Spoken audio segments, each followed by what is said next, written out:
We are fishing with huge flashers today. We have 12-inch flashers like this. We have 4.5-inch flashers down periscope right now. The idea of this is to have a school of fish or mimic a school of fish. And when they come in, you can create your own little fishing frenzy.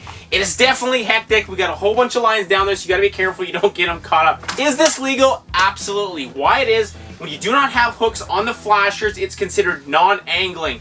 So we have 2 flashers here and 2 hooks here. And we're trying to call them in with something new, something the fish really haven't seen, and attract them. And when you're in a nice clear lake, this is going to be shown from a long ways away. Now, for the technicalities, you're going to want to have a barrel swivel on the top and the bottom. Reason being, there's always a little bit of current down there, right? So you want it to be flashed, and that's the whole idea. Isn't that cool? You gotta really think on a really clear lake, that is really gonna attract them from a long ways away. Like this lake is super clear. We could have it from one end of the tent to the other, and we probably should have to avoid line messes up. We're gonna have a freaking Griswold mess. Like I said, you wanna have barrel swivels on the top and bottom, so it's slowly always gonna be moving, refracting with the light. Now currently, this is a big lake. There's not that much current, so we don't have any weights. When we were at the Saskatchewan Landing the other day trying this, what we did, we rigged up our own weights. I'll just show you really quickly. All it is a weight with our fluorocarbon on the bottom. And you just attach it to the bottom. It's going to help it stay steady, because in some of the places in the river, there's a lot of current, so it's going to be taking right off. You don't really want that. You want it to stay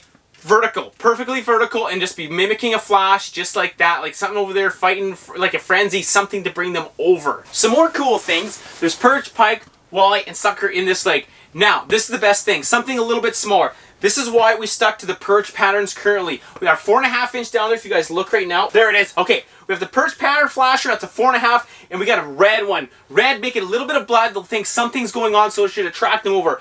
Also, I mean, you can coordinate this any way you want. The 2 hooks down there, we have a mini macho minnow, it's a perch pattern, and we have a fishing 13, those spoons with the little arches that really flip up. I forget the name of those. But the whole idea is leave everything like a perch pattern, like there's a fishing frenzy of little perch down there in a nice school. Now, this is so cool. The more you think about this, the more options you have, because not all of us have love scopes, so this is kind of another way you can maybe bring fish in or find them something a little bit easier, because we're rocking the Ice 35. Technically, you could have as many flasher lines as you want. You could like leave a little cookie crumb trail and bring them over to your lines, which you actually could do.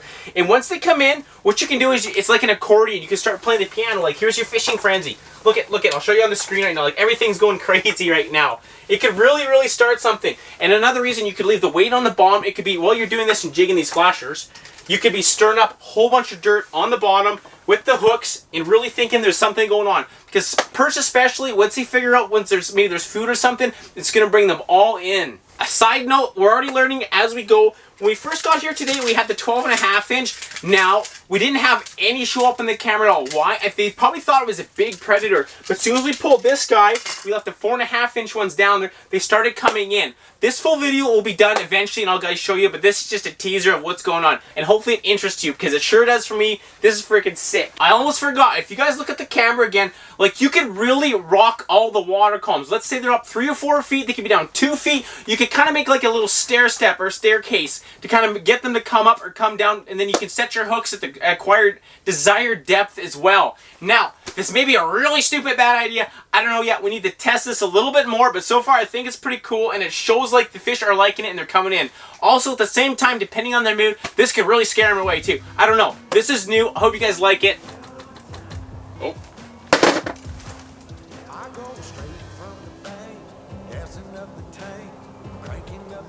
Oh yeah.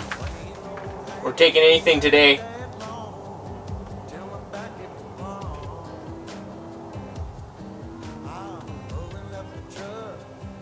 I can't imagine what's going through that pike's head right now. I really can't.